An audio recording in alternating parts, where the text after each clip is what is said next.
صل على محمد النبي الأمي وعلى آله وصحبه وبارك وسلم. باب وبه قال حدثنا أبو سعيد الأشج قال حدثنا حفص بن خالد قال حدثنا الأعمش وابن أبي ليلى عن عمرو بن مرة عن عبد الله بن سلمة عن علي رضي الله تعالى عنه قال كان رسول الله صلى الله عليه وسلم يقرئنا القرآن على كل حال ما لم يكن جنبا. قال أبو عيسى حديث علي رضي الله تعالى عنه حديث حسن صحيح.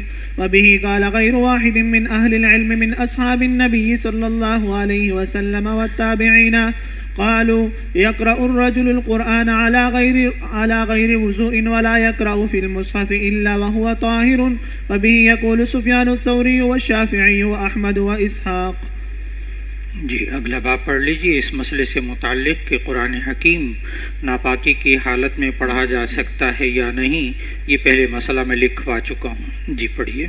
باب ما جاء في البول يصيب الأرض. وبه قال حدثنا ابن أبي عمر وسعيد بن عبد الرحمن المخزومي قال حدثنا سفيان بن عيينة عن الزهري عن سعيد بن المسيب عن أبي هريرة رضي الله تعالى عنه قال دخل أعربي المسجد والنبي صلى الله عليه وسلم جالس فصلى فلما فرغ قال اللهم أرحمني ومحمدا ولا ترحم معنا أحدا فالتفت إليه النبي صلى الله عليه وسلم. غور کیا کہ وہ اعرابی بدو آیا, اس نے نماز پڑھی, دیہاتی, اور عام طور پر دیہاتی جتنے پرخلوص ہوتے ہیں, اور اس نے اخلاص کے ساتھ یہ دعا مانگی.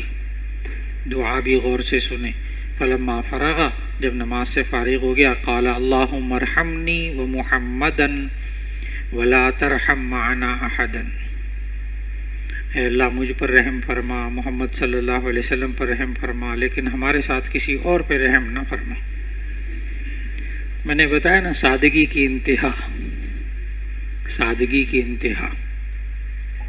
تو اس نے دعا اس طرح مانگی, اللہم ارحمنی ومحمدا ولا ترحم معنا احدا. اے اللہ محمد صلی اللہ علیہ وسلم میرے اوپر رحم فرما, محمد صلی اللہ علیہ وسلم پر رحم فرما, ولا ترحم معنا احدا, لیکن ہمارے ساتھ کسی اور پہ رحم نہ فرما. پڑھیے آگے. فلسفہ النبي صلى الله عليه وسلم فقال لقد تحجرت واسعا فلم يلبس ان بال في المسجد. وقال نبی صلی اللہ علیہ وسلم نے فرمایا اس طرف متوجہ ہو کر, لقد تحجرت واسعا, تو نے ایک کشادہ چیز کو تنگ کر دیا.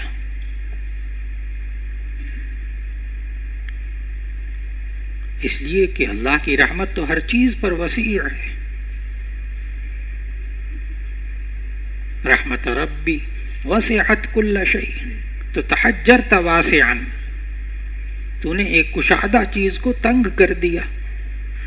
لیکن وہ بیچارہ اتنا سادہ تھا اور ناواقف تھا کہ اگلا کام بھی اس نے کیا. جی. فلم یلبس أن بال في المسجد فأسرع إليه الناس فقال النبي صلى الله عليه وسلم أهريق عليه سجلا من ماء أو دلوا من ماء ثم قال إنما بعثتم ميسرين ولم تبعثوا معسرين.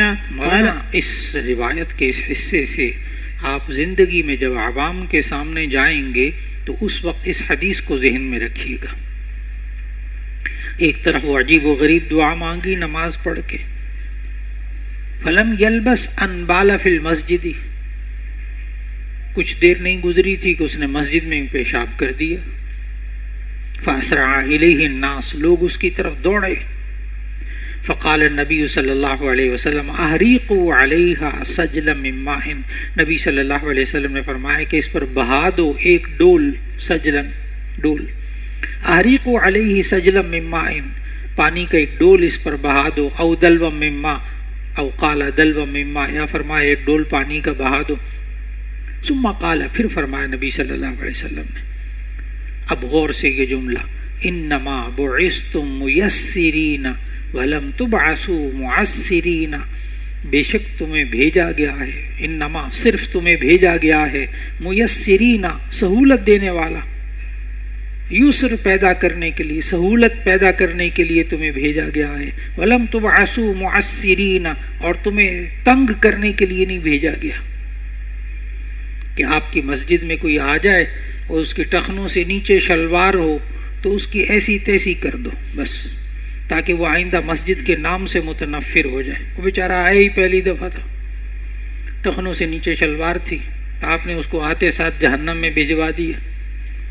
ٹوپی نہیں پہنی ہوئی تھی، تب آپ نے اس کی چڑھائی کر دی، حالانکہ ٹوپی سنت غیر مؤکدہ، ننگے سر بھی نماز ہو جاتی ہے۔ آپ نے ان باریک باریک باتوں کو سمجھنا ہے کہ جب عوام، اب یہ بیچارہ بدو دیہاتی، یہ نہیں ہے کہ آپ درگزر کرتے جاؤ بس ٹھیک ہے جو آ رہا ہے چلے جاؤ، نہ، نبی صلی اللہ علیہ وسلم کا طریقہ کار یہ ہوتا تھا کہ جو صحابہ قریب ہو جاتے تھے ان کو تو نبی صلی اللہ علیہ وسلم باریک باریک بات پر بہت کچھ کرتے تھے، یہاں تک کہ آپ کو یاد ہوگا ایک صحابی نے پکا مکان بنا لیا، وہ ادھر نماز کے لیے ادھر آ کر بیٹھتے تھے، نبی صلی اللہ علیہ وسلم ادھر منہ کر لیتے تھے، وہ ادھر آ کر بیٹھتے تھے، نبی صلی اللہ علیہ وسلم ادھر منہ کر لیتے تھے۔ کوئی گناہ کا کام کیا پکا مکان بنا کر؟ لیکن پھر اصلاح کے لیے بہت باریک باریک باتیں۔ اور ادھر یہ جو بدو ہے اس نے مسجد میں آ کر دیہاتی نے بیچارے نے انجان نے پیشاب کر دیا۔ ابھی تو یہاں ترمذی میں وہ لفظ نہیں ہے، باقی احادیث کی کتابوں میں آپ وہ لفظ بھی پڑھو گے کہ جب اس نے پیشاب کرنا شروع کیا تو صحابہ ایک دم دوڑے اس کو پکڑنے کے لیے۔ نبی صلی اللہ علیہ وسلم اس وقت ان کو کہا دعوہ فابتلوہ، اس کو چھوڑ دو، اس کو پیشاب کرنے دو۔ عین اس وقت جب وہ پیشاب کر رہا تھا تو صحابہ ایک دم اس کو پکڑنے کے لیے دوڑے۔ نبی صلی اللہ علیہ وسلم نے ان صحابہ کو منع کیا، اس کو چھوڑ دو، اس کو پیشاب کرنے دو۔ پھر اس کے بعد یہاں بھی پڑھو غور سے ترمذی کی روایت کو، اس بدو دیہاتی کو نہیں کہا جاؤ جا کر ڈول لے کے آؤ پانی کا، دو گندا کر دیا مسجد کو۔ غور کیجئے جملے پر، احریقوا علیہ، ان صحابہ سے کہا کہ تم اس پانی ڈال دو، اس کو دھو دو۔ ان صحابہ سے کہا، اس کو نہیں کہا، دیہاتی کو نہیں کہا۔ اس پر محدثین نے کلام کیا، بڑی بات لکھی، یہ نبی صلی اللہ علیہ وسلم نے کیا فرمایا ان روایات میں کہ اس کو چھوڑ دو، اس کو پیشاب کرنے دو۔ وہاں محدثین نے لکھا کہ جب بندہ پیشاب کر رہا ہو اس کو ایک دم خوف دلا کر اگر روکا جائے تو پیشاب رک جاتا ہے اور فوراً موت واقع ہو جاتی ہے۔ پیشاب کرتے ہوئے شخص کو اگر ایک دم ڈرایا جائے تو بس اوقات اس کی موت واقع ہو جاتی ہے پیشاب رکنے کی وجہ سے۔ اس لیے نبی صلی اللہ علیہ وسلم کو روک دیا، نہیں اس کو پیشاب کرنے کا، اب ناپاک تو کر ہی دیا ہے نا، پیشاب کرنے کا۔ اور پیشاب کرنے کے بعد پھر اس دیہاتی کو نہیں کہا دھو، اب بیٹھ کے گندگی کر دی، باقی صحابہ سے کہا اس کو دھو، کیونکہ ابھی وہ نیا تھا، ابھی وہ نیا آیا نماز پڑھنے مسجد میں، اس کو مسجد کے آداب بھی معلوم نہیں تھے۔ پھر اور روایات میں موجود ہے کہ نبی صلی اللہ علیہ وسلم نے اس کو سمجھایا کہ دیکھو یہ مسجدیں اللہ کی عبادت کے لیے ہوتی ہیں، گندگی کرنے کے لیے نہیں ہوتی۔ بعض تفصیلی روایات میں یہ بات بھی موجود ہے، یہ نہیں کہ نبی صلی اللہ علیہ وسلم نے سمجھایا نہیں، سمجھایا اس کو، وہ روایات میں موجود ہے۔ اب آپ کو سمجھ میں آیا ہوگا کہ آپ جب باہر جاؤ، مدرس بنو